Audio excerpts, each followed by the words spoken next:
Again, make sure you check in for tonight if you haven't already.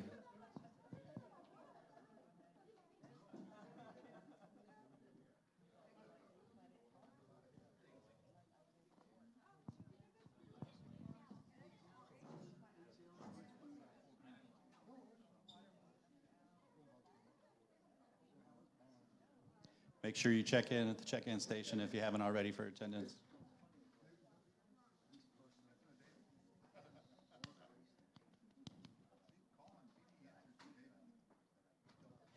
I do have access to the grade books tonight. If anybody wants to come up and talk about their grades and, see what I could do, just a little, we can take care of it.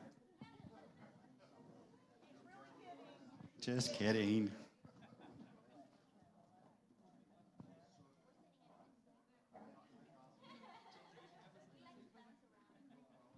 My garden still needs a lot of work, so I'm taking donations.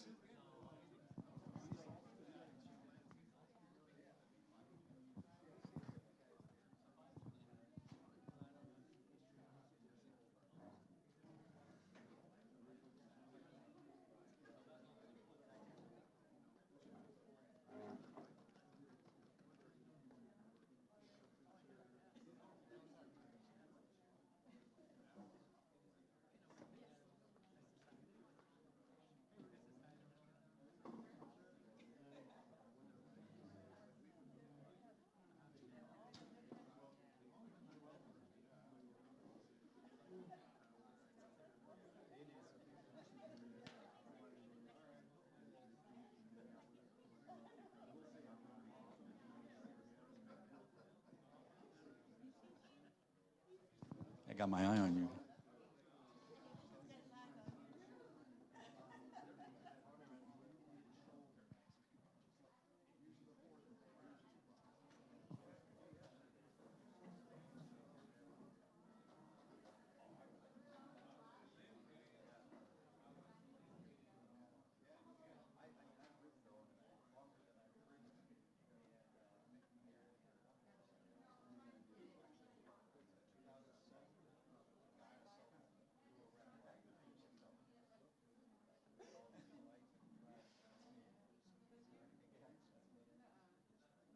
That's my protege up there. Yeah, that's me.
was the other class. That was the other class. I know Panic already went into LaRouche. She goes, no, I got out of that one already. No, welcome to the Intro to Kingdom Life class. Yes, I am not Pastor Dave. Make sure you check in. And this is part 2 of our health and fitness type of conversations. Pastor David is in Florida. He, remember, one of the things he serves on, a board member, is with the CCDF, right, and all the civil action kinds of things. And so he caught me at a Coffee Waves the other day and asked if I would do the MC and reintroduce Dr. John Sullivan, who is going to be guiding us again tonight. And there will be some question and answer times, I believe, as well, and some running around. And we have Nancy here who'll do that later. But anyway, let me get us started with some prayer.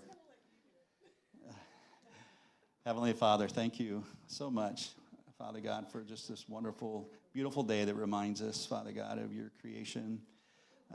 Father, we are fearfully and wonderfully made. Lord, there's no one like you. Father, you know how you designed us. Father, how you fit us together. Father, it's a beautiful creation. And Father God, we just want to give you praise and glory and honor. Father God, I'm sorry? This would be like a runner mic. The other one would be for him.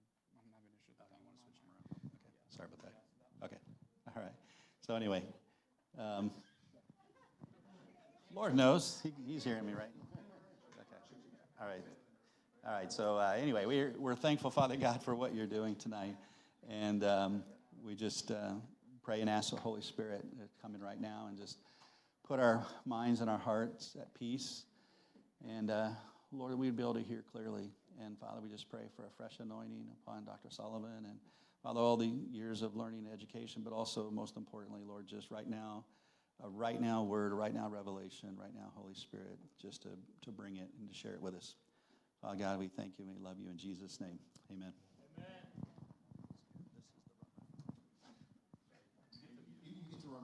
So, are you turning? Okay. Make sure this is a runner. Thank you for having me back again today. Last week's class, we were looking at traditional peoples, indigenous cultures, and one of the main reasons, of course, my study of anthropology and indigenous cultures was kind of life-changing for me, and looking at a lot of these traditional peoples and looking at their nobility and their majesty and seeing God expressed through them. You cannot look at those people and not see God expressed. And you can see their joy and their health. In today, and when we look at society today, we're so broken in so many ways. Physically, we're broken. Spiritually, we're broken. Psychologically, we're broken. And that's on purpose, ladies and gentlemen. Because evil exists in this world, and the evil one wants chaos. They want negative energy. They want us to be depressed. They want us to be physically broken. Because it's hard to have a good spiritual life if you are, isn't it? Because where's your focus? You're always in pain. You're always broken down. You're not focused on where you need to be. It reminds me of a story. There was a husband and a wife. They wanted to go on a safari to Africa. And the wife wanted to bring her mother-in-law along with them.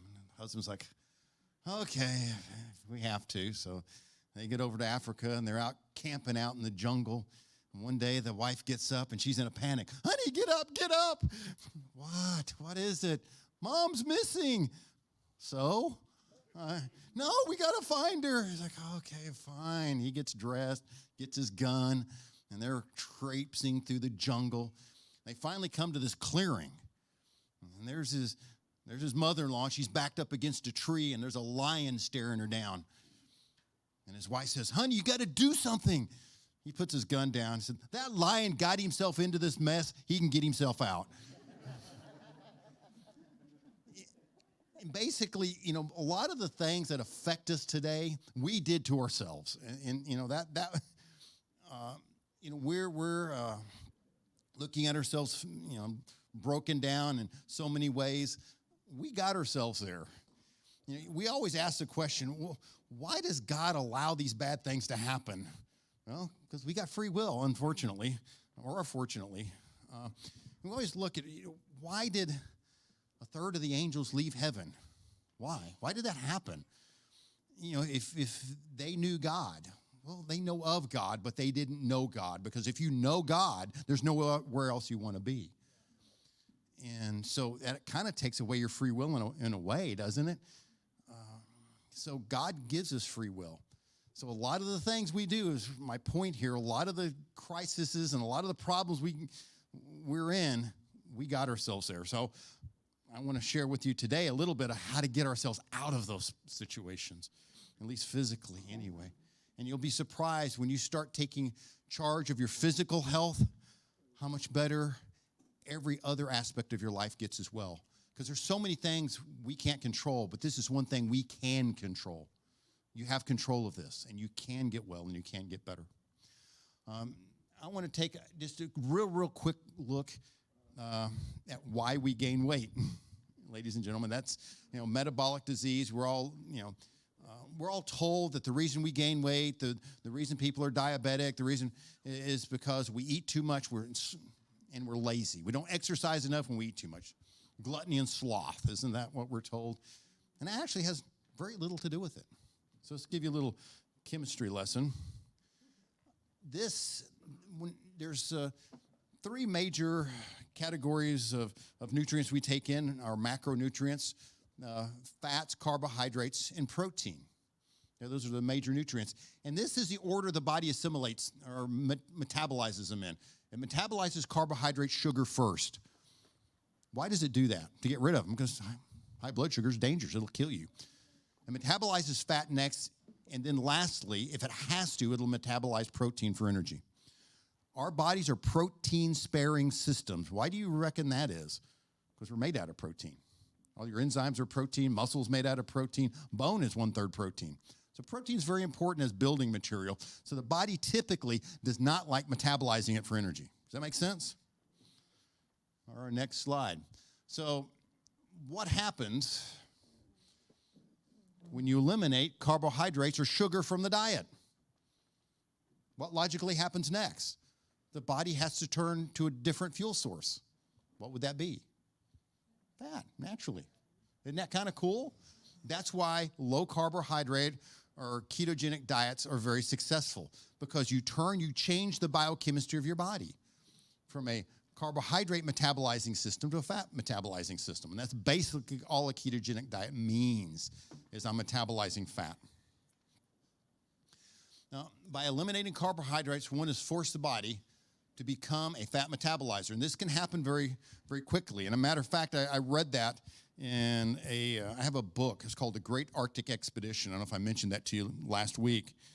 And it's about an expedition that occurred in Antarctica. It was back in the mid-1800s. And it was an expedition. They were looking for a lost expedition. It was a British expedition that had gotten lost, and they were out looking for them. But unfortunately, they were poorly provisioned. And so they ran out of food halfway through their search, and they had to start eating what the Eskimos ate. And they were not very happy about it being from Britain. They're very proper, and the Eskimos are gorging out on raw seal meat and blubber and muskox. And the Brits are going, that ain't going to happen. But after a few days out in the frozen tundra and you're starving to death, well, it starts to look pretty good. So they're munching out on raw meat and blubber. And they said, the first week or so, you're just tired and you're dragging. But then after that, your metabolism, your body starts to change, and their energy goes through the roof. And they were starting to work 12 hours a day like the Eskimos were doing, because they changed their physiology by doing that. Because, ladies and gentlemen, everything that happens within our bodies, anything that happens within us, is biochemical. It's hormonal, okay? We're always told we eat too many calories, right? That's why you're fat. That's why you gain weight, because you eat too many calories. What's a calorie? Basically, it's a measure of heat, isn't it? It's how much energy it takes to heat 1 gram of water 1 degree centigrade. How many of you are on fire right now? How many of you are burning something right now? Or your body temperature is 98 degrees, basically, right? Go home tonight and cook at 98 degrees. What happens? Nothing. Nothing happens. Lukewarm water. It's not even a comfortable bath. Yes, our bodies work biochemically. So we don't burn calories. That's a big misnomer. What determines how we metabolize things is our hormone system, our hormonal system. Make sense? Oh, sorry. Let's review. When foods are consumed, we raise blood sugar levels. High blood sugar is toxic to the body. So what does the body do? Try to get rid of it. And what does it use to do that? It's a hormone called insulin. Insulin sweeps sugar from the blood. That you don't metabolize, what do you do with it? You store it. Exactly. When carbohydrates are restricted, the body then must turn to another fuel source. That's fat. A physiological fact, ladies and gentlemen, cells in the presence of insulin store fat. In the absence of insulin, give up their fat. So don't we need to start looking at foods that don't affect blood sugar levels, triggering an insulin response? That's Physiology 101. Now, the $4,000 question, if any of you are old enough to remember that show, is what are those foods that trigger an insulin response? And that's very important information to know, because basically metabolic disease is caused by something called insulin resistance. Diabetes, hypertension, heart disease, obesity is all caused by insulin resistance. What is insulin resistance? Well, let's say you work around a loud noise all day, right? And what happens over time? Yeah, exactly. You tune it out. You become resistant to that noise. Or you walk into a room and you smell an offensive odor. What happens over time? Yeah, you don't notice it anymore. You become desensitized to it. Or when I go home, my wife's giving me instructions. What do I become? Wife resistant, right? You just ask her.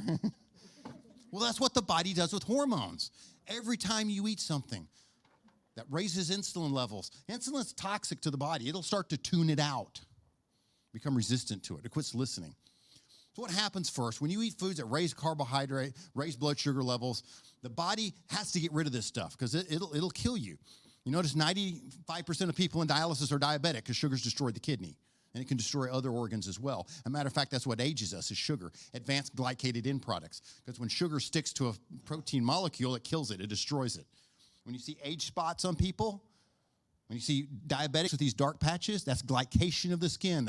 That's the skin actually literally caramelizing. That's the aging process. Okay? So that's what sugar's doing. So the body has only one mechanism to lower blood sugar, and that's the hormone insulin. That's the only way it has to get rid of it. And so once insulin sweeps sugar from the blood, what does it do? Well, the first thing it does, it has to find a storage site for it. So it crams it into the liver. Hooray! We're saved, lower blood sugar.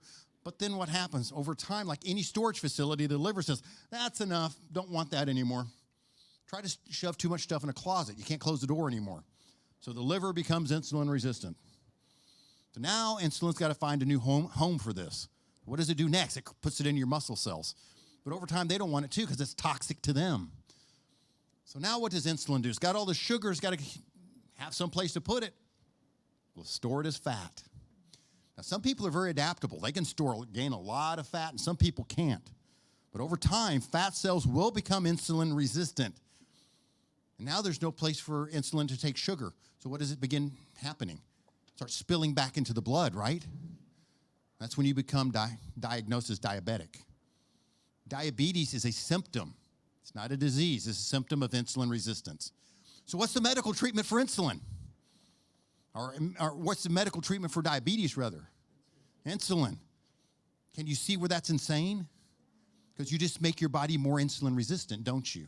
It's a downward spiral to death. Insulin also causes heart disease. Why? Insulin scleroses arteries. Why do diabetics develop neuropathy? Because insulin tears up the arteries, it goes to the nerves, killing them. That's why they develop retinopathy. That's why they get amputations.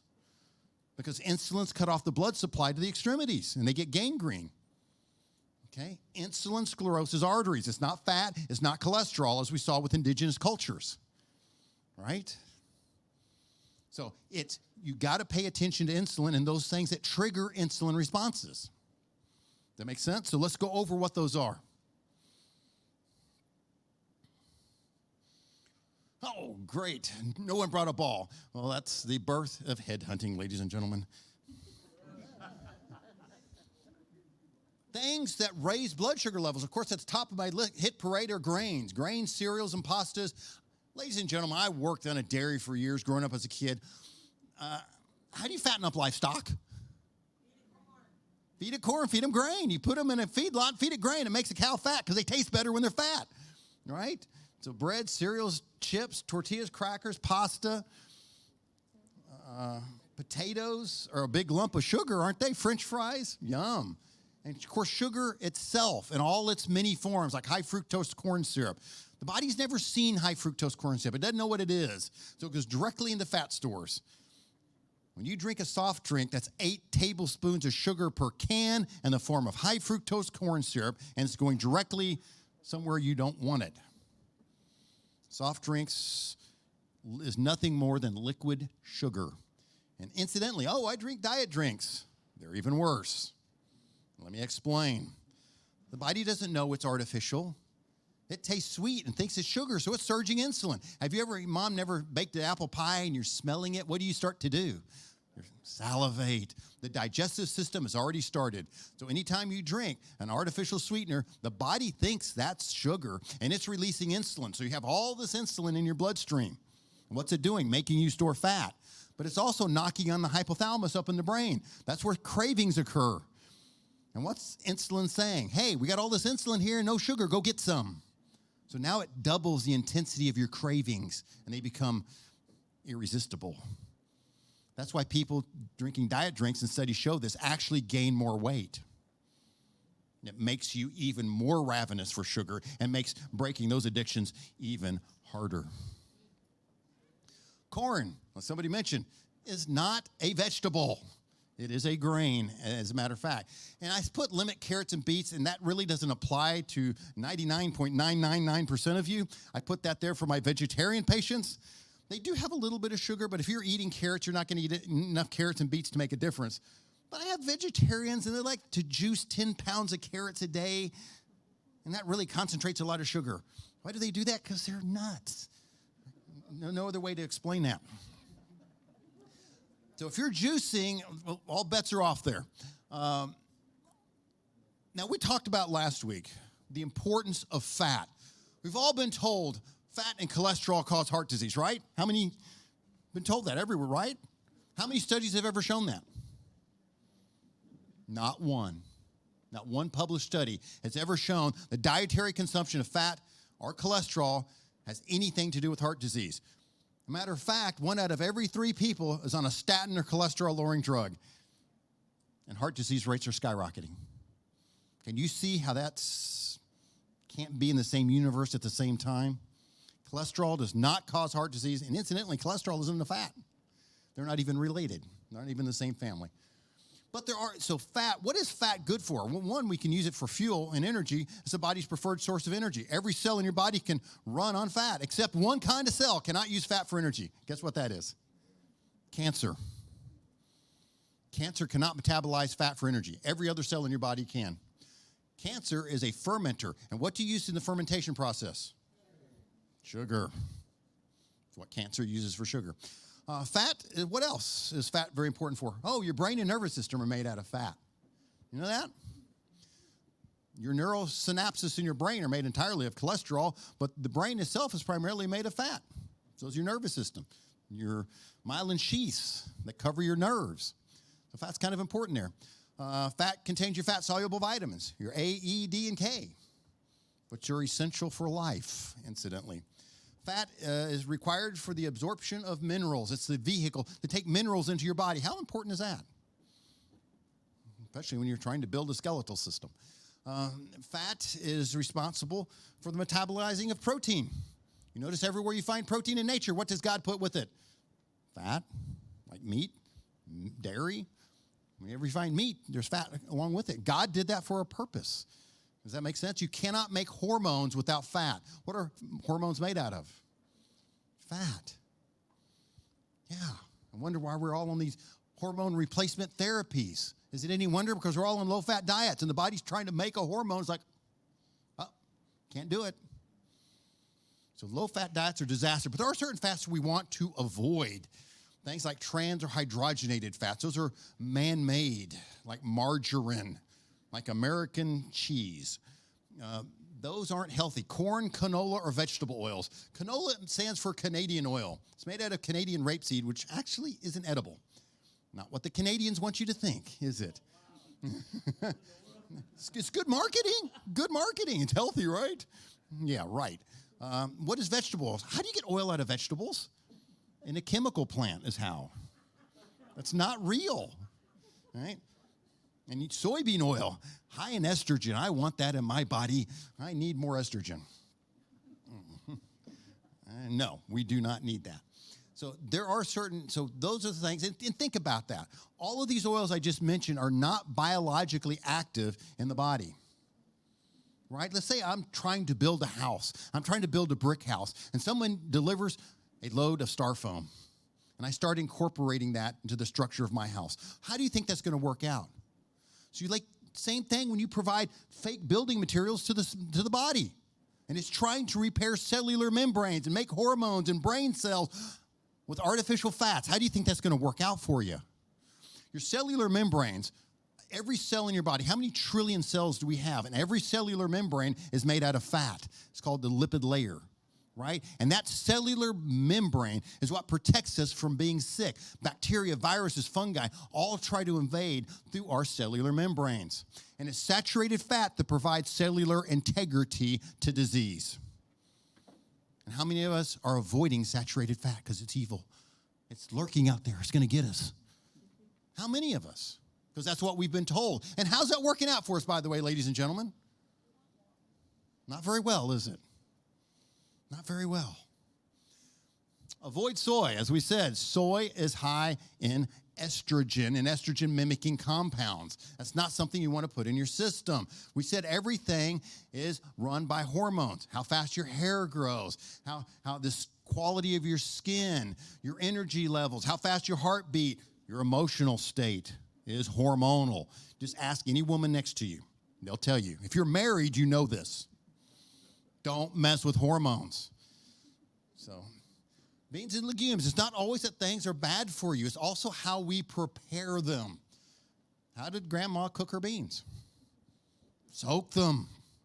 Yeah, you see, why did she do that? She soaked them overnight, poured the water off, then cooked them. She said it made them more digestible. Why? She just took the starch out of them. So it's not always that things are bad. It's also food preparation plays a big role in this. Incidentally, if anyone has questions during this, please don't hesitate to say something.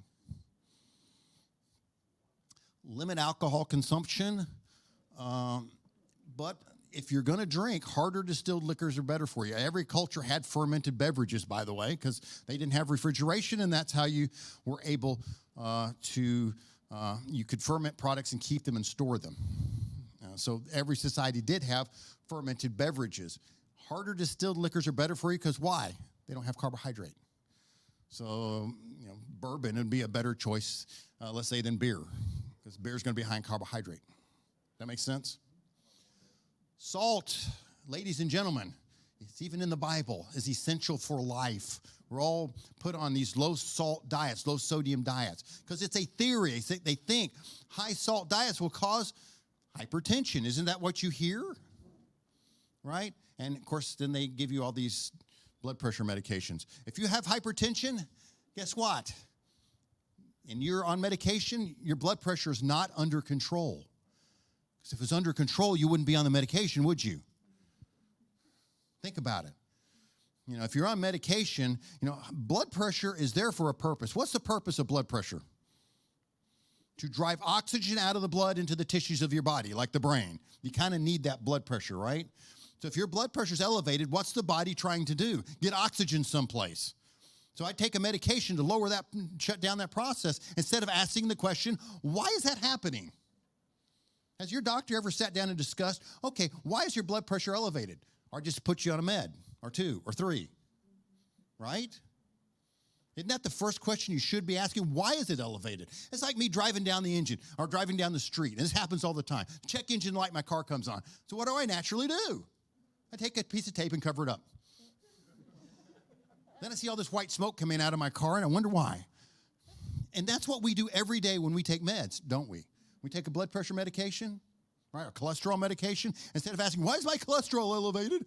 I'll just take a drug to lower it. Well, the body's raised it for a purpose. It's trying to fix something. So you better find out what's going on first before you start taking meds, because you haven't fixed the problem, have you? So salt is essential for life, but use sea salt, ladies and gentlemen, because it's real, it's unprocessed. Don't use the Morton salt that's been cooked, heated, and then they put cheap forms of iodine in it. Not a very healthy product. It's not natural to the body. So good quality sea salt is very healthy and essential for life. Make no mistake about it. Yes, sir. Yeah. Okay. All right. Wait. All right. Thank you. Okay, we're talking tortillas. Yes, tortillas. So obviously flour tortillas are out the window, right? I agree with you. I don't like flour tortillas. Corn tortillas. Where are they? Grain. Now, Yeah, I want to hear. let's talk grain for a second, real quick. And it's not always that things are bad for us. It's how we prepare them, right? In Bible times, what did they do with their grain? You harvested it, you tied it, and left it in the field to sprout. Remember sheaves? Remember bringing in the sheaves, no, sorry about my singing. A sheaf, and you see the pictures of sheaves in Thanksgiving. So once a grain is sprouted, it's now a plant. So when they made bread back in Bible times, they made flourless bread. And you can buy flourless bread today at H-E-B. It's in the frozen food section. And they make flourless tortillas. Sprouted grain tortillas. Makes it much healthier. Plus, one of the problems with grain today is we genetically modify it. So it's high in starch and gluten. Ancient grains were high in germ, high in oil, high in fat. Right? Not what we get today. So our bodies aren't used to all this sugar that we're getting today and this Borlaug genetically modified wheat that 90% of our grains are today. That makes sense. It's not that grains are so unhealthy.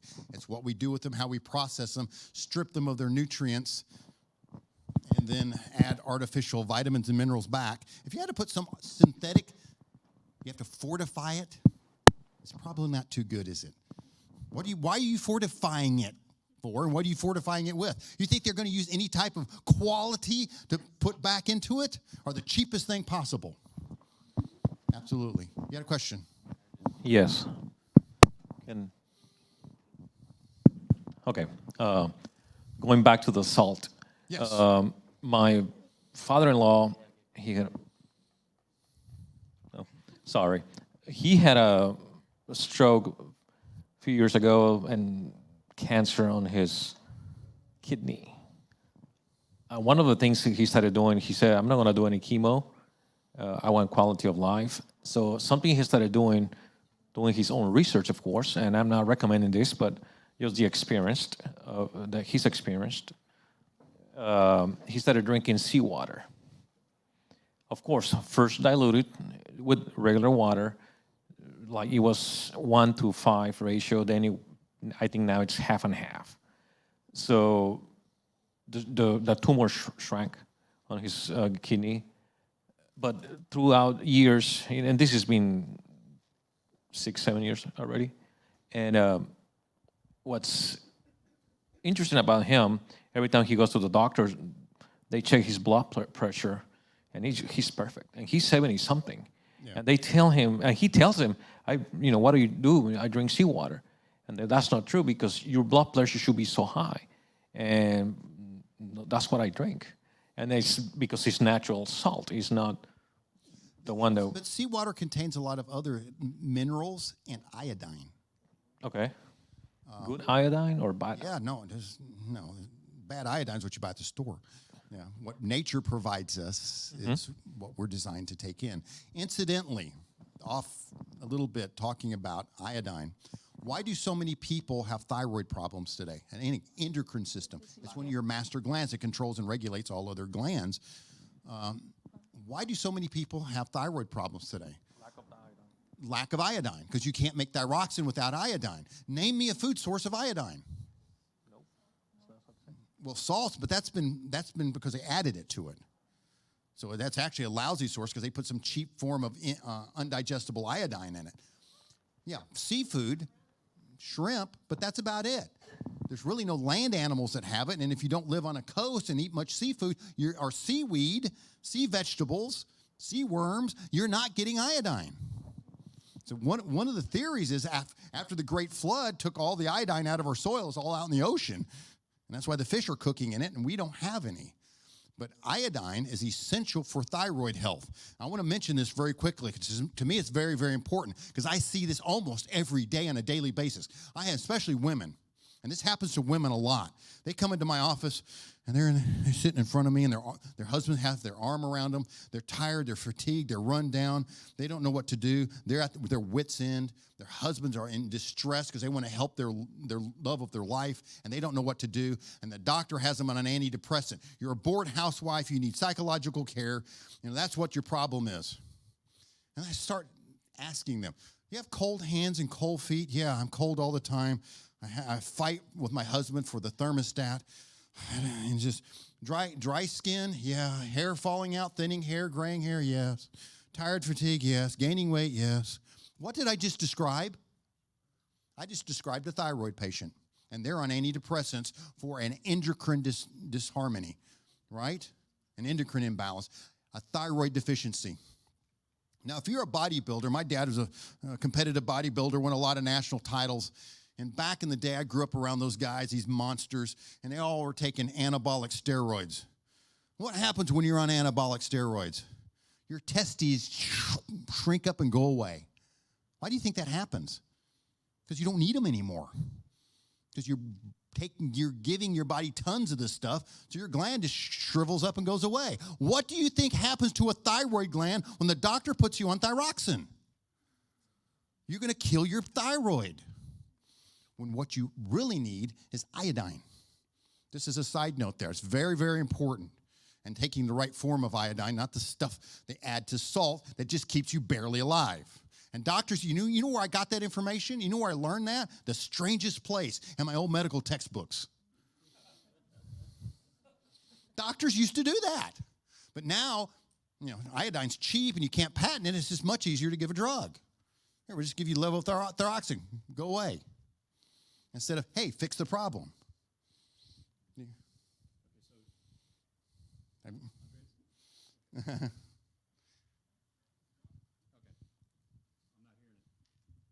Anyway, there's no button on this one. You mentioned seafood earlier and shrimp, things like that. Now that there are growers of it not in its natural environment, and they're doing farms, and you talk about preparation and how we prepare things, are we losing the nutrients that would be in shrimp if you buy farm-raised, versions of seafood versus their natural environments? Yes. What are they feeding them? Dog food.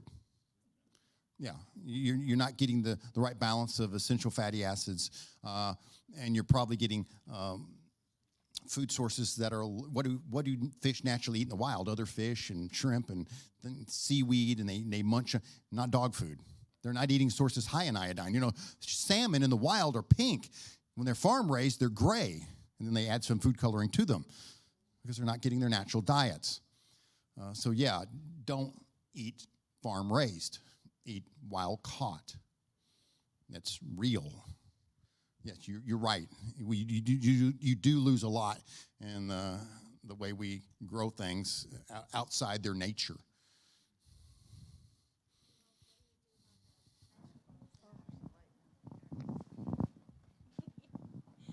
What about the vegetables in the fields that are really depleted? What do we do about that? That's a good question. You do organic as much as you can, but that can be cost prohibitive, right? Yeah. Do the best you can with what's available. My wife taught me a saying years ago, and I love it. I stole it. Don't let the perfect be the enemy of the good. You do the best you can with what's available. That's all you can do. I mean, you can't just go crazy, but yeah, you do the best you can with what's available. But I'll tell you something, just real quick side note, sorry.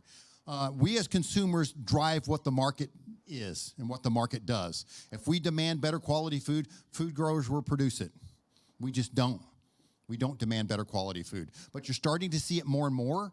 You're starting to see more organic foods and fruits, contains no high fructose corn syrup, and you're starting to see more organic and natural things on the store shelves, grass-fed meat, which we didn't see years ago because we as consumers are demanding it.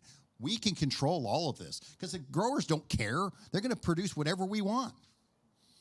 But we have to be informed about it. So if the doctors are already prescribing you the high blood pressure medication, you said we need to find out the why. So if they're, how do we find out the why if he's already prescribing that? Where do we go to get that why? Well, you need to sit down with your doctor and start asking him. So, okay, I want to get off this medication, so give me a roadmap on how to do that. And if that doctor can't do that and sit down and take the time, and one of the problems doctors have, number one, they might not know, and number two, they got to see 60 patients a day. Now, doctors are under a lot of stress, ladies and gentlemen. I'm not going to throw it all on them because a lot of times it's our fault, again, as consumers, because we just want the pill and get out of there because we're not going to take responsibility for our own health, and we're not going to do what he says anyway. And that's what most doctors feel. We're not going to do what I say, so why should I waste my time trying to explain all this to you? That's how they see it because that's what normally happens. So you sit down with your physician and say, I want to get off medications. Can you help me with this? Because one of the now that's a tough, hypertension is a tough one to deal with for a couple of different reasons. One, it's misdiagnosed. According to every medical study ever done, if your blood pressure is 160 over 100 or lower, medication's of no value. That's pretty high, isn't it? 160 over 100. In the old medical text is 100 plus age was normal blood pressure. Can't sell many drugs at that. So a lot of times it's misdiagnosed. And I can tell at the clinic. I work in a family practice. And I can tell which nurse is taking blood pressure that day because of the blood pressures I'm getting back from patients. So it's user error. Remember, that's 100-year-old technology. So there's user error. Plus, you go to the doctor's office. What are you doing? You're driving like a bat out of Hades to get there, right? And the other day I'm driving to work, and I'm going 60, 75, and this little lady in front of me is going 35. You can understand what happened to my blood pressure in a very short period of time. That space shortens very, very quickly. And you start seeing things flash before your eyes, and I get to work, and I'm still hyped up, and I'm yelling at the nurses. I'm going, whoa, wait a minute. Why am I upset? Because all those stress hormones are cruising around. And what do stress hormones do? They raise blood pressure. And then the doctor takes your blood pressure. Oh, it's high. Every time I go to the dentist. I have never gotten a normal. My blood pressure is wicked low. But I've never gotten a normal reading at the dentist. But your blood pressure's high. Well, yeah, man, I'm staring at these sharp objects and a drill. Of course it's high. What are you thinking? So you got to be aware of user error. The British standard is they take it 3 times a day. Add it together, divide by 3, and they do that for 3 months, and that's your blood pressure. All right? Your blood pressure changes minute to minute, hour to hour, day to day, doesn't it? You stand up, it's different. You sit down. If your legs are crossed, I just double my blood pressure when they're taking it. And then the nurse, they're taking your blood pressure, and they're talking to you. You just doubled your blood pressure. Or they give you the bill, or they have you fill out some paperwork when you come in. Oh, you owe. Oh, thank you. Yeah, my blood pressure's high. Or you just find out your 16-year-old daughter's dating a 30-year-old man. Here, Dad, I'd like to meet my boyfriend. You think my blood pressure's going to be a little elevated that next day? Just a little bit. So you got to be careful how it's taken. The other problem with blood pressure is there's about 6, 7 different causes of it. So you have to be a good investigator. We know what causes diabetes, insulin resistance. What causes blood pressure? Whoa, now that takes some investigative work. It'd be simple dehydration. Part of your blood volume is what? Water. What if you're dehydrated? You're going to increase blood pressure because your vascular system is going to have to constrict to get the oxygen out of the blood. It could be simple insulin resistance as your liver is congested and all our blood goes through the liver. Now you're going to have to raise blood pressure. You could have a weak heart. You know weak hearts cause blood pressure? When your heart's not pumping hard? Because when your heart's not pumping very well, then the kidneys are going, we're dying here. We need blood pressure to get fluids through the kidney. So they're going to release a hormone called renin-angiotensin to raise blood pressure so they don't die. Right? So what does the doctor come and give you? Yeah, a blood pressure medication to lower renin-angiotensin.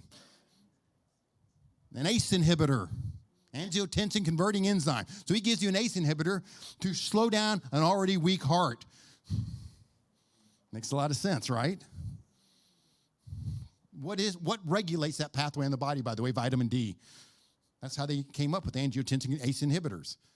Because you notice people in the southern hemispheres don't get hypertension. The sun, vitamin D, angiotensin converting enzyme. That's how they discovered that pathway. And you can't patent vitamin D, so we'll make an ACE inhibitor to do it for you. All right? So there's a lot of different things that can cause hypertension.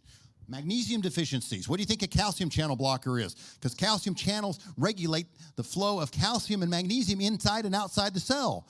And that has to do with muscle contraction. Have you ever had a muscle cramp? What if you get a cramp in your arteries? That has to do with calcium flowing inside and outside the cell. What regulates that pathway? Magnesium. Okay?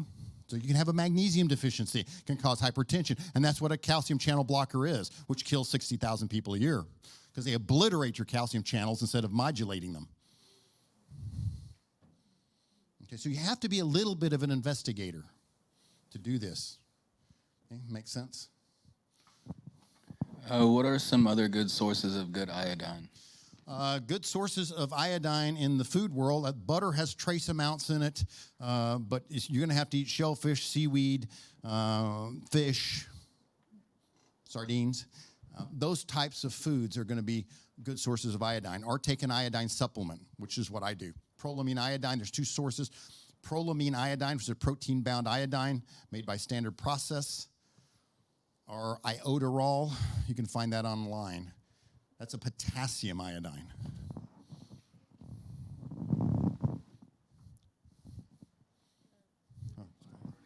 How you doing? What do you, if you're low in testosterone, did you inject testosterone? Is that probably not good either, huh? The problem with doing that, then you can never stop. Because you just shut down your body's ability to make its own. So there's no going back? It depends how long you've been doing it. Like with people that have been on thyroxine and levothyroxine, I'm about 50-50 of getting them off of it. And don't just stop it. If you're on any medications like that, don't just stop, okay? Because your life will be a living hell. If you're on thyroid medication, just stop and think you're just going to take iodine. You crash because it takes the gland a while to wake back up. So what I usually do, I treat the patient, and as the numbers or lab work start coming back to normal, then we can start gradually taking them off their meds. Same with testosterone replacement therapy in most of my patients. It's the expense that they usually come to because of it and say, okay, I need something else because I can't afford this anymore. Because I guarantee, ladies and gentlemen, if you're on testosterone, most of my patients, I cannot convince them that it's not a good idea because it makes you feel like you're invincible. You know, you see these athletes on steroids, shoot, they feel like they can run through a brick wall. They're unbeatable. It makes you feel great. Then they die at 50 of a massive heart attack. But usually not with the testosterone replacement therapy. Sometimes it's needed, but it can be important. But I start treating the patients. I start putting them on a good, wholesome, high-fat diet. I treat the adrenal glands because a lot of times adrenal fatigue. If you're tired, stressed, and worn out, you can't make testosterone. There's a pathway, and if you're cholesterol deficient, if you're on a statin drug, your cholesterol's gone. Anyone who's on a statin, because what are your steroid hormones made off of? Cholesterol. They're all made out of fat and cholesterol. And if you're on a statin drug, forget it. You're not making testosterone. You're not making hormone. It isn't happening. So I sit down with my patients, and incidentally, this is very important. People don't realize how important de-stressing is in your life. Everyone wants you in fear. Everyone wants that negative energy because they're satanic, I'm telling you. Because what does fear do to you? It dries up your cortisol levels. It dries up your stress hormones. The body thinks stress hormone is the most important thing you make. Because when we were new on the planet, stress hormone is your adrenaline. That's your fight and flight hormone. That's to help you run from danger, or run for your life, or fight the saber-toothed tiger, right? Well, your body makes cholesterol. Every cell in your body makes it because it's important building material. And then cholesterol makes pregnenolone, which is the mother of all hormones. All your hormones are made out of pregnenolone, and you have the supply of it, and then it ships it to make all these different hormones. Well, remember, the first pathway it's going to go to is cortisol, stress hormone. If you're under stress, all your reserves are going to that hormone. It's going to cortisol. Because that's the most important hormone in your body's mind that you're making. And what do stress hormones do? Raise blood sugar levels, raise heart rate, and raise blood pressure. And now you don't have enough to make anything else, because when you're running for your life, reproduction is not a concern at that point, is it? Saving your life is the most important. Your pregnenolone is gone. You can't make any other hormone. Stress is a killer. People don't realize it. Oh, I'm fine. They get in the office all the time. Oh, I'm fine. I'm not under stress. I'm going through a divorce. My kids hate me. I'm getting kicked out of my house. But everything's fine. No, it's not fine. We have to deal with that. We have to have mechanisms in our life to deal with stress. We have to have our physical house in order, because that's stress. We have to have our psychological house in order. We need to quit being jerked around and operating out of fear, and we need to have our spiritual house in order. Be not afraid. And there's a reason that's in the Bible. Stress is a killer. So that's very important when you're dealing with those types of things. But don't stop. You know, there's some things that help bring up testosterone levels naturally, and then wean off of it. Because it can be important for some people. But for some people, we don't make it. So sometimes you do have to supplement, and thank God it's around. Coconut oil, tremendous. And we'll go over that in a second. Good question. We're getting there. So regarding high cholesterol, high blood pressure, I feel like it's the same thing as the food pyramid. It changes regularly. Who's changing it? Yeah, whoever Politician. whoever can profit the most. Yeah. So when I apply my limited logic to this scenario, and just as everybody is created very uniquely, it would seem that some people can operate at a higher level of blood pressure or be very healthy with a higher level of cholesterol, because it seems like those numbers are kind of a national standard. They just kind of go, okay, here's the average, and this is standard. I would imagine the American Pharmaceutical Medical Association, or pharmaceutical industry. So my question is, how much validity is there to, excuse me.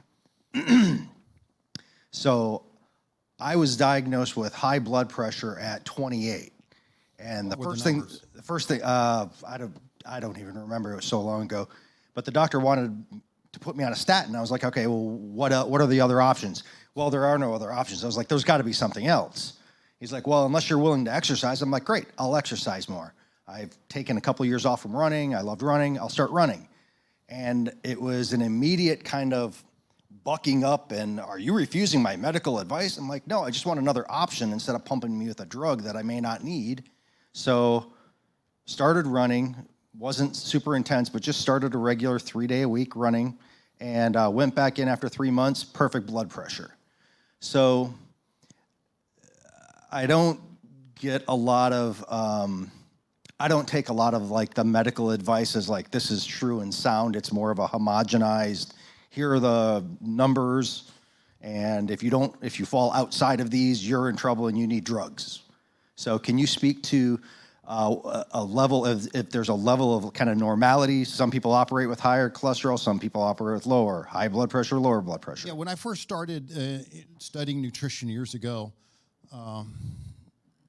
there's so much controversy in diet because we're all different. Our sizes are different. Our activity levels are different. Men and women are different. Ethnicities different. So our biological needs are different. And the environment you live in, if you live in a frozen tundra or in the heat, it's going to create different stresses on our bodies. And when I was in college running track and field, it'd be 50 degrees outside, and we're shivering, running cross country. And we had this kid in a tank top and shorts, and he's like, "What's wrong with you guys?" Ended up he was from Alaska. He thought it was hot. Because different stresses affect us differently. Absolutely, positively right. But there are foundational principles, and that's what I base everything I do on, these foundational principles. And that's why one of the things I was looking at indigenous cultures and wanted to share that with you, that wisdom of these indigenous cultures with you last week. And that's one of the places I looked to find wisdom. It's because every culture, although their diets varied depending on where they lived in the world, they all had foundational principles called sacred food. Because mothers and children were sacred in a primitive culture. We don't see that today, do we? Mothers, and they knew what foods they had to give their mothers and children to ensure their health. Okay, and that's a foundational principle. That was almost identical in every culture, almost identical, it's universal. I looked at our endocrine system, our hormonal system, how that affects us. We talked about insulin resistance. That's universal. How does food affect your endocrine system? Because that's going to govern and control everything in your life. Your health is going to be dependent on the balance of your endocrine system. It's a symphony, and it's got to be well-tuned. You get a conductor. What happens when he's conducting a symphony and he hears one of the violins out of tune over here? Yeah, I hear that viola. That's not. He can hear it, and it sounds like it's like fingers on a chalkboard, isn't it? When an instrument's out of tune or playing a different piece of music. And that's what happens in your body. Chaos when your hormones aren't balanced. Right? And anatomy, physiology. We're all different. We're all built different, but biceps are still flexors. Triceps are still extensors. So I look for those things that are universal facts. When I'm looking at cholesterol, I meant to that was the talk I was going to give tonight. Cholesterol, what is cholesterol? We think it's some evil demon that's out to kill us, don't we? It's an evil demon chasing us down. We're running from it. Oh, cholesterol. Isn't that what we think? Every cell in your body makes it. This is so deadly. Why does God create every cell in your body to make cholesterol? Cholesterol, although your cells are made out of fat, cholesterol is a glue that holds them together. The neural synapses in your brain are made entirely of cholesterol. Cholesterol is a component of the immune system. Cholesterol converts sunlight into vitamin D. It's an important part of bone formation. Cholesterol is also, your hormones are made out of fat, but they're made on a cholesterol chassis. You can make no hormone without cholesterol.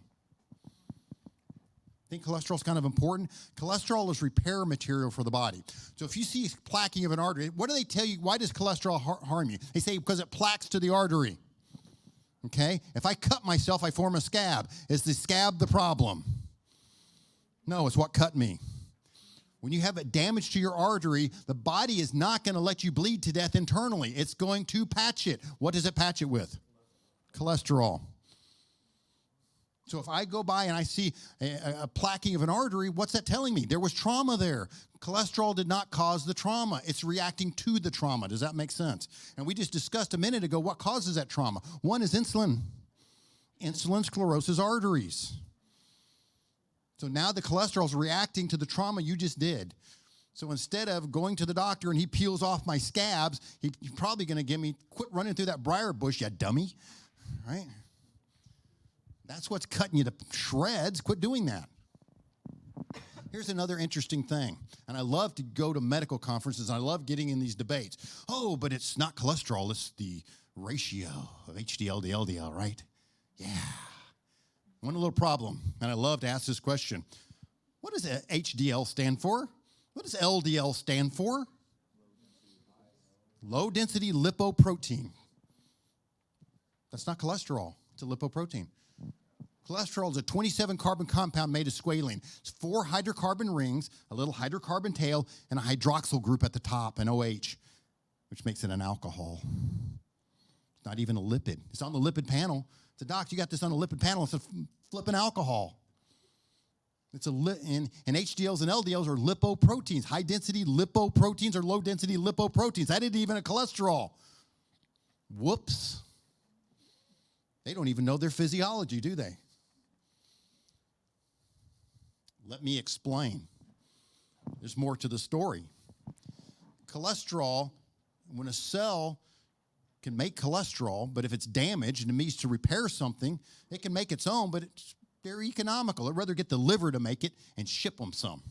So put a receptor site out on the cell. Hey, liver, we need some cholesterol. We're damaged here. Or we need to make a hormone. Or we're fighting an infection. We need cholesterol. So the liver makes it, but it's got to get it there because cholesterol is not soluble in the blood. You know that? So it's got to package it. It's got to call UPS. Packages it up, gives it to the UPS driver, and he drives it to the cell and delivers the package. That's LDL. It's UPS. Cholesterol never touches your arterial walls. Never makes contact with them because it's inside a carrier molecule. Once it's delivered, the cell uses the cholesterol. Then doesn't need it anymore. Liver, come pick this up. So they call FedEx. FedEx comes, takes the cholesterol and takes it back to the liver, right? That's an HDL. Ooh, that's good. Why is it so good? It's taking it back to the liver so it can be reused again. Those are just carrier molecules. Those aren't even cholesterol. Cholesterol never touches the epithelial cells. Plaques grow from underneath, just like a scab. They don't grow from top. They grow from underneath.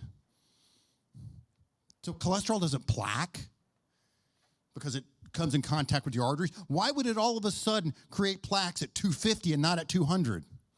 It becomes stickier? Doesn't make sense. Empirically, it doesn't make sense. You know, old medical text 250 used to be considered normal, right? And if you actually read all the medical studies, every one of them, people with elevated cholesterol live longer. Whoops.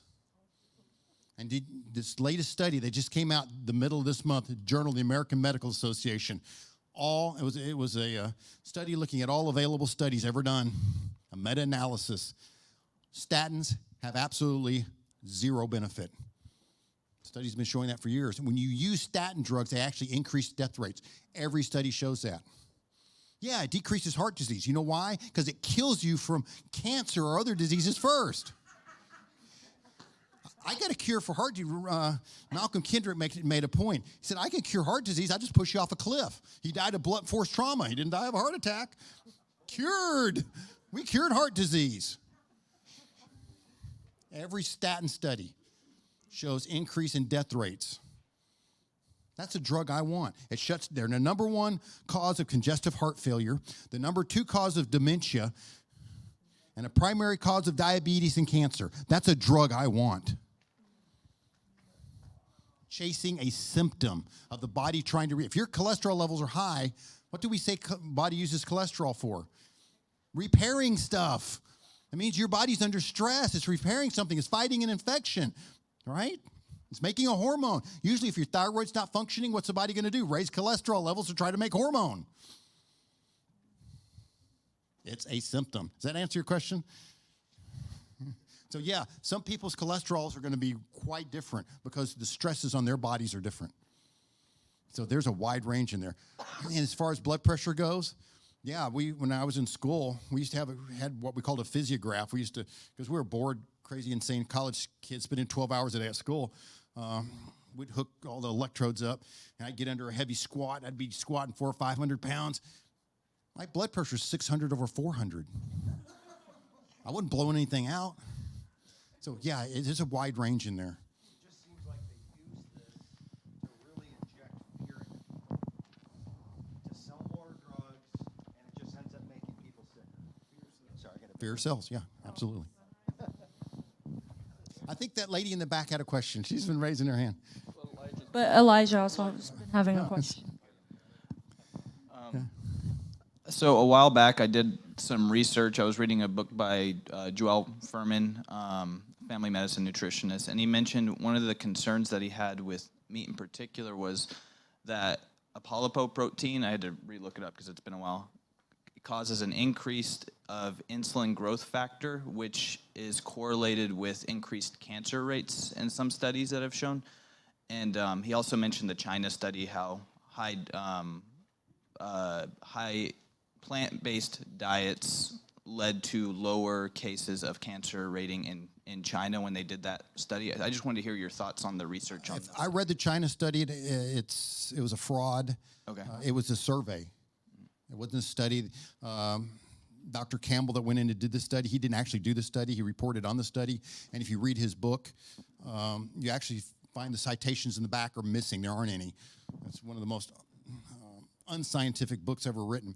They went in and did surveys. For example, and they looked at different provinces. Some that lived on the coast ate high amounts of seafood, and some ate meat, and some ate plant-based diets. But he didn't say those plant-based diets, because it wasn't on the survey, they were high in insects. Less cancer, but they were eating high in insects. Why didn't he recommend insects in his diet? But he also didn't mention those diets who said, oh, they ate meat, they were high in stomach cancer. You know what those communities also did? They were high. They had a high amount of tobacco use, especially chewing tobacco. And those areas that had high amounts of lung cancer were cigarette smokers. Those weren't mentioned on the survey. So you can take surveys and kind of get any type of information you want based on how you answer or ask the questions. He had all that information. He knew that and didn't report it. So that's a very biased study if you actually read it and dig into it and actually go back and see how the study was conducted and how he reported on it. He cherry-picked the data that was presented. That's what Ansel Keys did with cholesterol. When he did his survey and published 7 countries where they had high cholesterol levels and high rates of heart disease.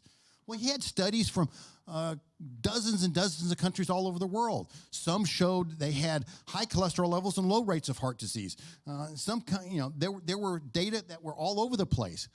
He just took 7 countries and said, cholesterol is related to heart disease. There it is. And ignored the rest. And so we're stuck with this theory today that cholesterol causes heart disease. Same with the China study. He cherry-picked. What are your thoughts on the IGF, the insulin growth factor being correlated with increased? Okay, it's a good point. Excess protein can convert to sugar and through the mTOR pathway. Excess protein. That's why you never eat lean meat, and that's why traditional cultures never ate lean meat. You need fat to metabolize protein. Ketogenic diet should not be high protein. They should be high fat. That's why God put fat in meat. And meat's satiating. You're never going to eat too much meat if you're eating it with the fat. Because fat is satiating, isn't it? Eat a ribeye, full. Eat a stick of butter. Yeah, right. Thank you. Does that make sense? Yeah, that makes sense. Yeah.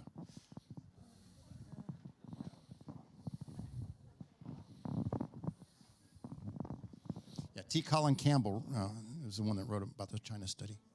Hi, I was on dialysis for 10 years. I just got a kidney transplant in June of last year. Thank God for.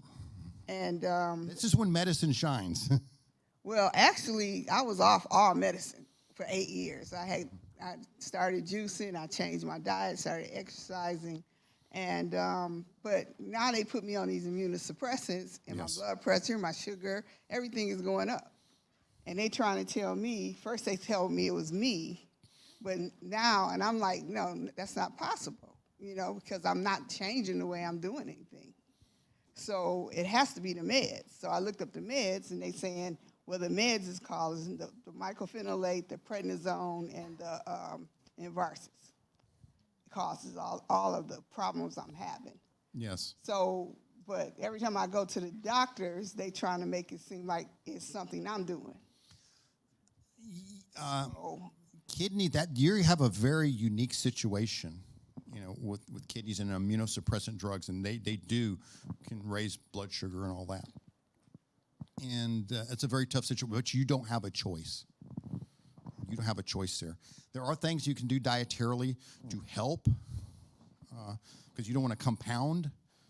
But yeah, that's you will have to put up with some of that, and some of that is the meds causing it. But thank God for them, because they keep you from rejecting your kidneys. But all medications have side effects, but sometimes the side is well worth it in that situation. But yeah, immunosuppressants can't. Yeah, but you don't have a choice there. You don't have a choice. So when we're grocery shopping, do you have practical things for us to like? We're going to get into that. Okay, because Yes. I don't know what to buy. We're going there. Yes. All right. I was saying, if you want to get off statins, I'm taking 40 milligrams of statins every night, and you don't want to do it anymore. Is it the same thing? Don't. All right. I usually don't make drug recommendations, but I can quote Dr. Ron Rosedale, the top endocrinologist in the world. He says statins have no place in medicine. None. Zero.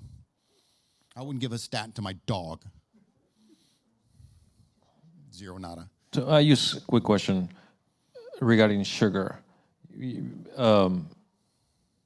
I know sugar is bad for you when you intake it, but where do you keep the balance so you don't go hypoglycemic at some point if you stop eating sugar? Hypoglycemic is the same thing as diabetes. It's a blood sugar handling, it's blood sugar dysregulation. But at some point you have to eat sugar at some point in order. There's no biological need for it. The body can metabolize fat for energy. Gluconeogenesis. There is no biological need for sugar. Explain the Eskimos. Explain the Scandinavians, the Argentinian cowboys. Yeah, fat's your source of energy. So once you put your body into that metabolic state of ketosis, that's what ketosis means.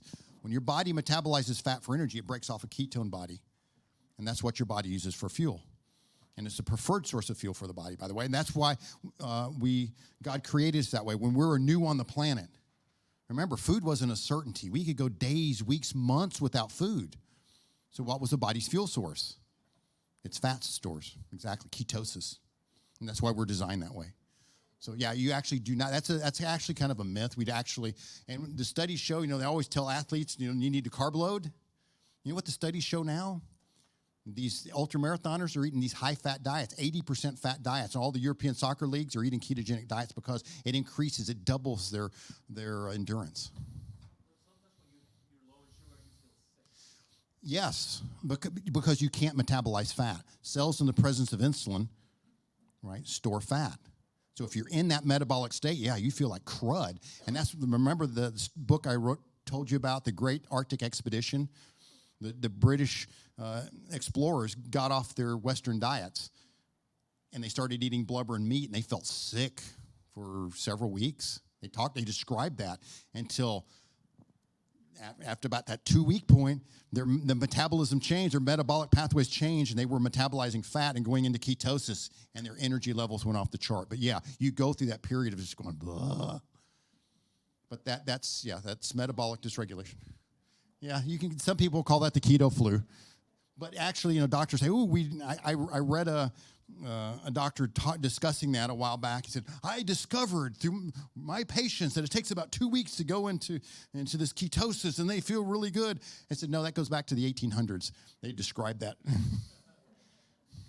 I think all the questions are great, but I'm really interested in what else you have. Can we Okay. and then do questions afterwards? Let's go back. All right, let's go on. Now, we were discussing foods that do not affect insulin. Vegetables have no effect on, maybe a rutabaga or something like that, but this is South Texas. No one's ever seen one of those. But most all your vegetables are good, and they don't have much effect on insulin, and they're not going to raise your blood sugar levels for the most part. But, vegetables aren't your best source of energy, our best source of nutrients. Because for me, I want the best bang for my buck.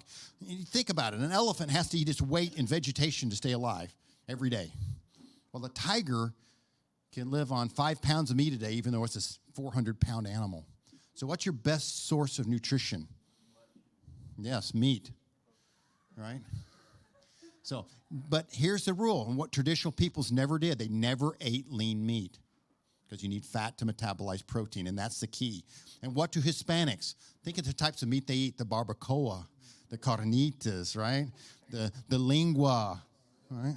All the fat, the menudo. Yeah, the organs, the glands. They ate the fatty meats. That makes sense? Tripas. That was considered sacred food. Yeah, but those were considered sacred foods in the past. That is our design, guys. Ladies and gentlemen, you have hydrochloric acid and pepsin in your stomach. You do not have a rumen. I hate to tell you, you're not a cow. We were meant to eat meat. And there's nutrients in meat. Your vitamins A, E, D, and K that are not found in vegetables. They're only found in meat. Vitamin B12 is only found in meat. And why would God create us to need these essential nutrients that are only found in meat if we weren't meant to eat it? Okay? Nuts and seeds, pecans, almonds, walnuts, great snacks, high in fat and protein. Eggs, everything needed for life is in an egg. Think about it, it grows life. God gave you this perfect food. That's a sacred food in most cultures. And we talked about the Eskimos, when they don't have chickens, they use fish eggs because it's an egg. It grows life, and especially the yolk. And you go to the store, you buy egg beaters, that's albumin. You cannot keep a lab rat alive on albumin. Eat the yolk. That's where all the nutrients are. Make sense? Dairy, whole milk only. No skim, no 2%. I worked in a dairy. You know why we took the cream out of milk? To make ice cream to make more money. Then we took the rest of it and we considered it refuse and we slopped the hogs with it. If you give a cow skim milk, it will die.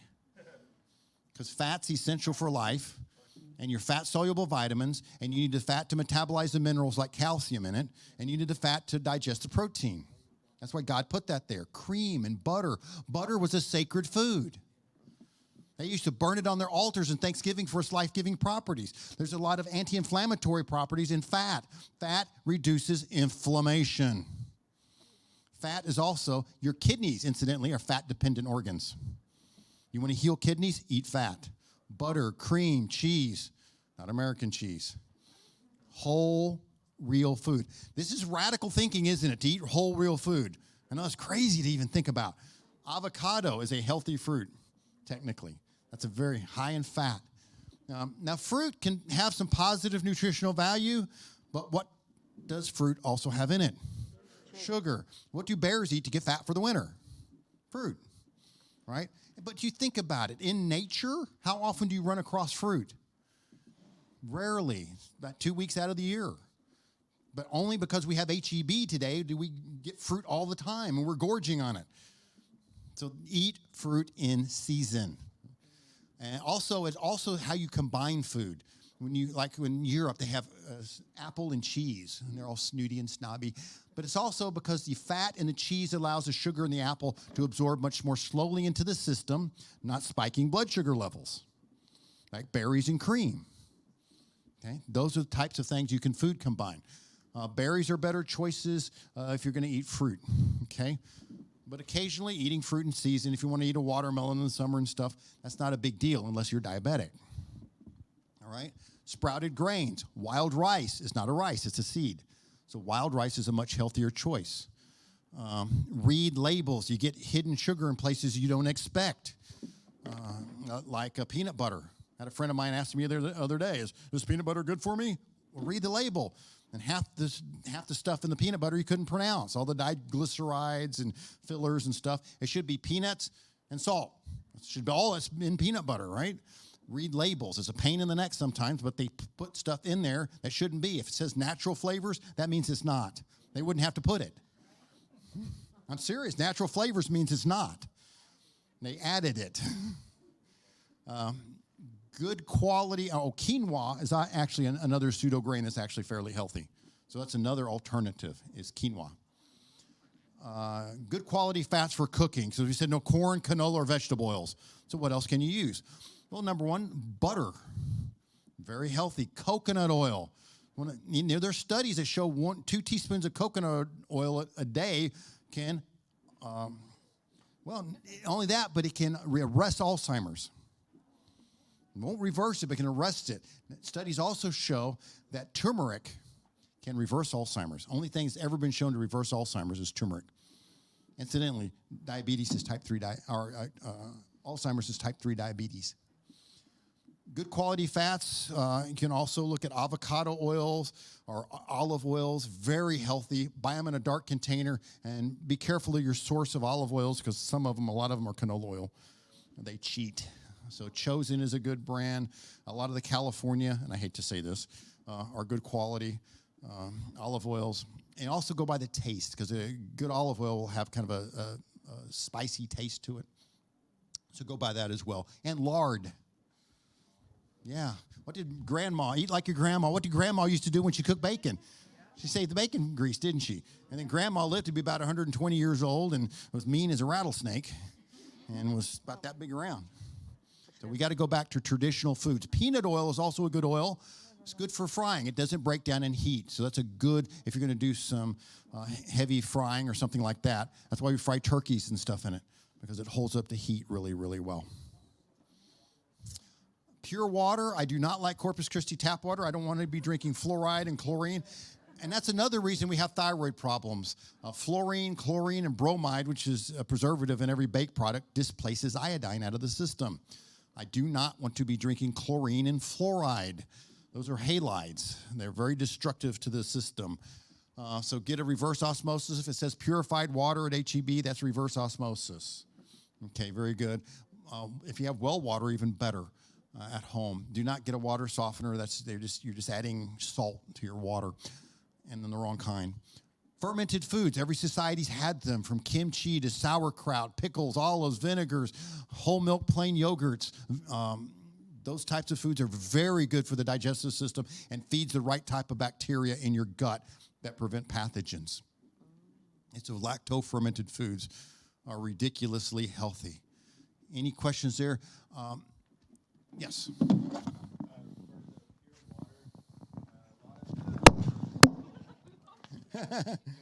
Good recovery. For the purified water, a lot of them say that they have like added minerals for taste or for flavor. Right. Is that? That's fine. Okay. That's what gives, what I do, I have an RO system, and because minerals do give it its flavor or taste, and different companies will use different minerals in it to give it that. I drop a little sea salt in mine.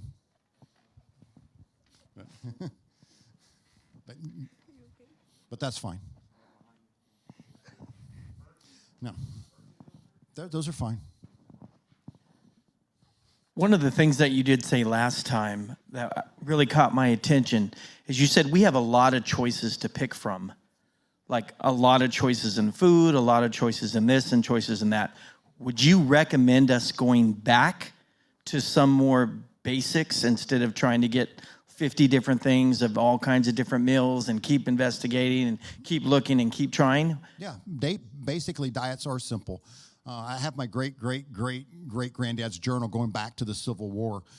And it's really interesting because they lived out in the country. They had one crop, a dairy cow, and one of the kids actually lived out in the woods. That's all there was to eat. Diets used to be very simple. Your diet doesn't have to be very complex. We've just gotten spoiled. But your diet could be very simple. It doesn't have to be all this big, huge variety of stuff. For example, to answer your question, for breakfast, we'll go over some meal plans like bacon, chorizo, sausage, and eggs. Going back traditional foods. Instead of breakfast cereal, skim milk, toast and jam and juice, which is sugar, sugar, sugar, and sugar, and processed in that way. And then you go to work and you have pastry, and they always have pastry at work and donuts and stuff. Then you go out for a hamburger, which is the bun, which is sugar, and french fries, sugar, and a soft drink.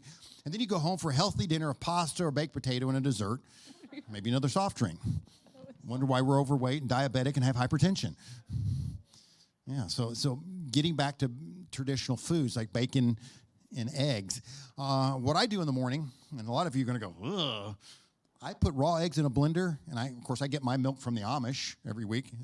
Get it right out of the cow. You got to shake it up because it's not homogenized. I do raw eggs, milk, and a little bit of chocolate. You can add some stevia if you want, blend it up, and there's my breakfast. I haven't had to cook. Yeah, it tastes like chocolate milk. You don't taste the egg, you don't even know it's there. Think about it. They put raw egg in ice cream. That didn't bother you.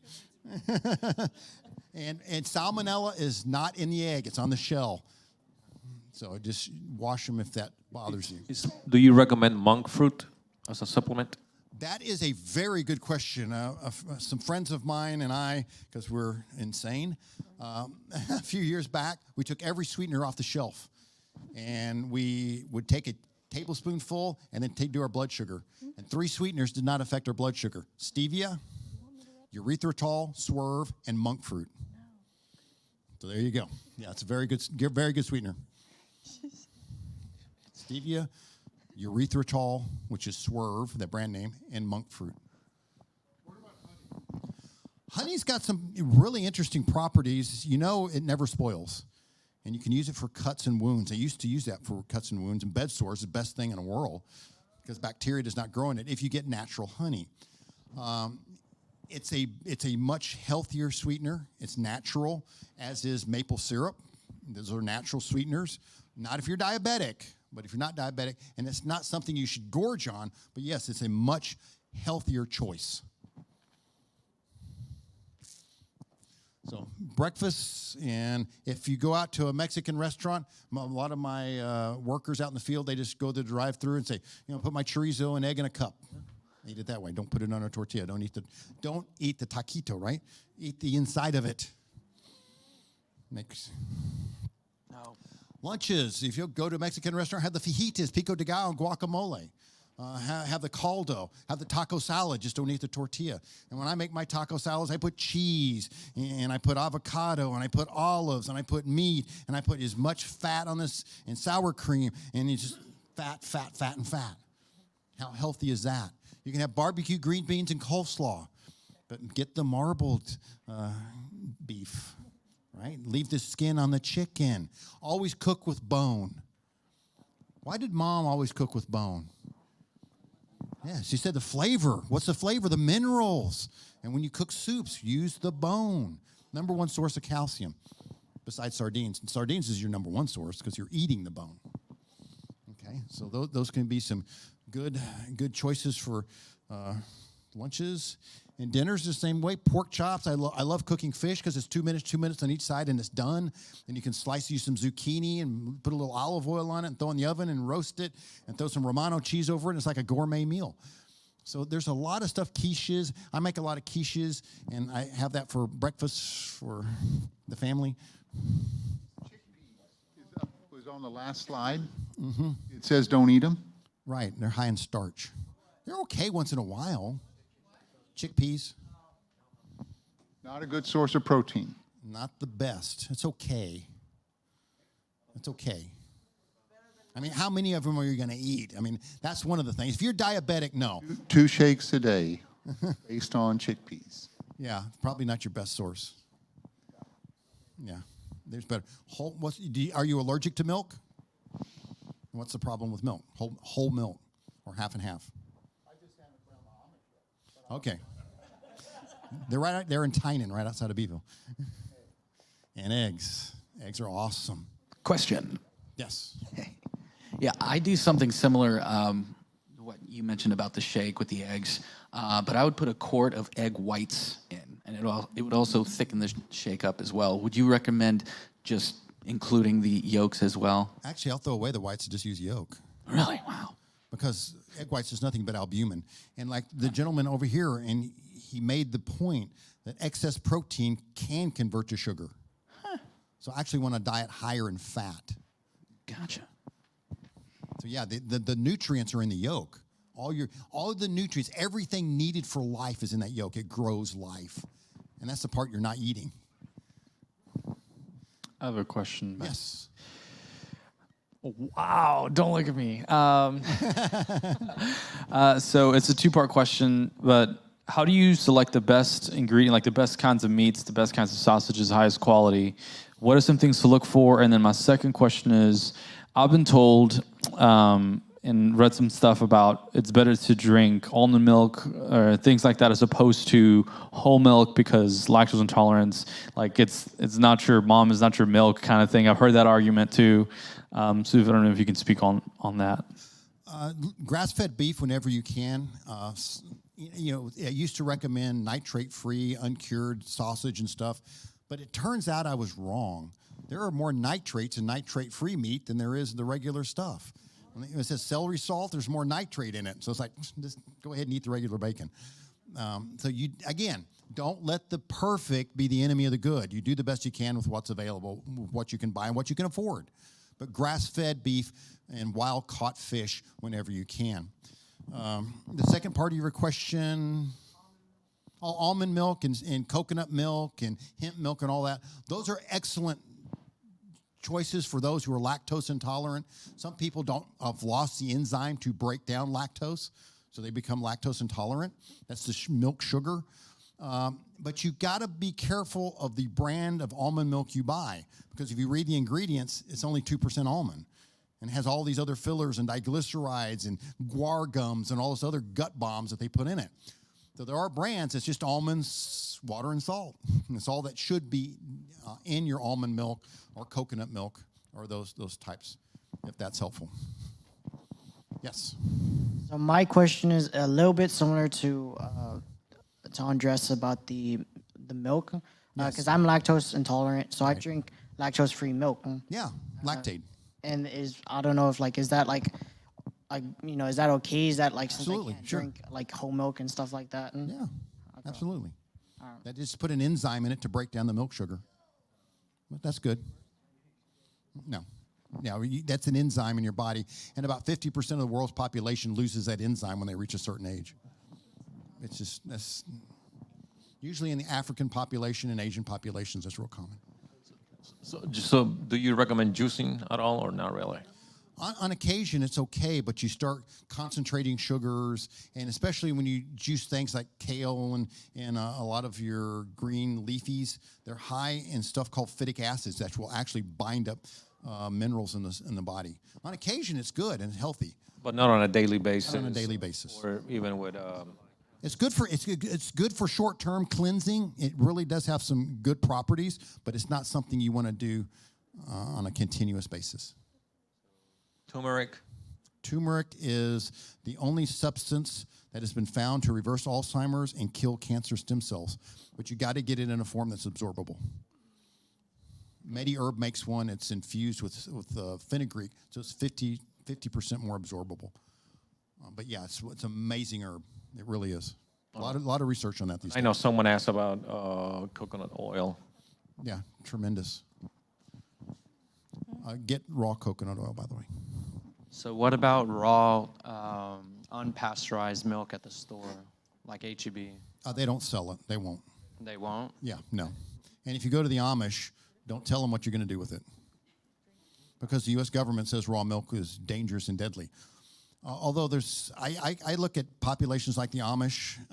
There's about 200,000 of them. They're a nice population. They all drink raw milk, and so far they've all survived. I don't know how that's possible. And then we've been in Europe and in Switzerland and stuff, they were selling raw milk out of vending machines. For some reason, it's not killing them. And they always tell us it's high in listeria, it can have listeria and all these other things, but if you actually do a med list or a med search, most of the foodborne illnesses are in pasteurized milk. So, yeah, I drink raw milk and have for all my life.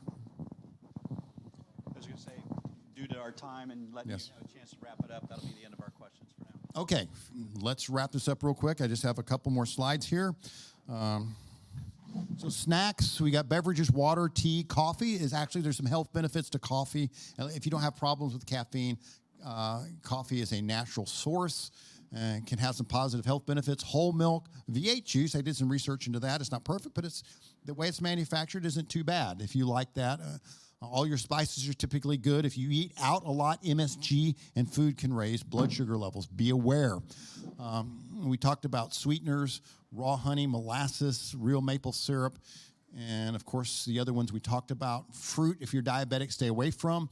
Good snacks, pecans, almonds, walnuts, macadamia nuts, sunflower seeds, flax seeds, beef jerky, roe, which is caviar if you have expensive tastes, sardines, cheese, all your cheeses, not American or Velveeta, nut butters, cashew butters, almond butters, pickles, olive, cream cheese on celery or peanut butter on celery is a great thing to do. Pork rinds, chicharrones are really healthy. If you want something crunchy, sweet potato is a much healthier choice than a white potato, especially if you get enough butter on it. It's delicious. Don't put the sugar on it. And stay away from bread. Sourdough and rye are much healthier because sourdough is what? Fermented and sprouted grains. So basically, and we see, we know how to fatten up animals. Sumo wrestlers know what to eat to get fat. They eat starches and carbs. They eat grains and potatoes. They know how to get fat. We know how to make cattle fat, right? We feed them grain. And what's the USDA food pyramid based on? Yeah, and you even see that, in the gladiators. It's funny. I read a story, and if you read history, a lot of times when the gladiators, and if you see pictures of the gladiators on the walls, they were actually kind of robust. You know why? They ate special diets of potatoes, a month before competition to get fat. Because when you're fighting a man with a bladed weapon,